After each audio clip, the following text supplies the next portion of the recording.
Installing your flooring can save you money, right? But have you ever wondered what could go wrong? Today, we're breaking down the pros and cons of DIY flooring installation and whether it's worth the risk for your home. Let's get into it. It's very easy to see why some people are tempted to go the DIY route. First of all, you can cut down on the overall cost significantly by not hiring a professional. If you are handy and have a lot of free time, you can tackle this as a fun little project. You can spend some time learning the right way to do each step of the process and invest in all the tools you need for your project. And if everything goes well, you can be proud of what you have accomplished and the new skill you have learned. But what if it doesn't go that well? What are some of the downsides of DIY installation? Well, the biggest risk is improper software preparation due to lack of experience. Grinding high spots and leveling low spots takes a lot of time and practice to get right.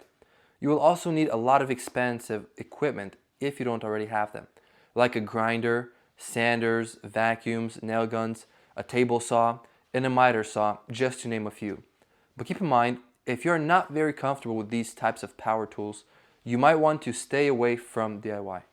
The risk of a serious injury is very likely and it is not worth the savings you might get.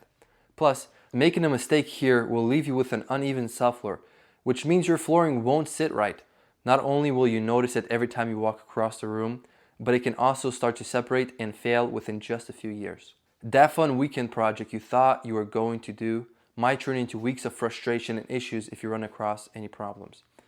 Having your home in chaos for that long can easily become very stressful, and if you make mistakes, fixing them can cost more than hiring a pro in the first place. Think of it this way. If you invest a lot of money into the flooring materials, you probably shouldn't risk ending up with a subpar installation you won't be happy with. But then again, if you are very handy, have the patience to learn and invest in the right tools, DIY can be a rewarding option for you. But if you want a flawless finish and you want to get it done right the first time, consider hiring a professional.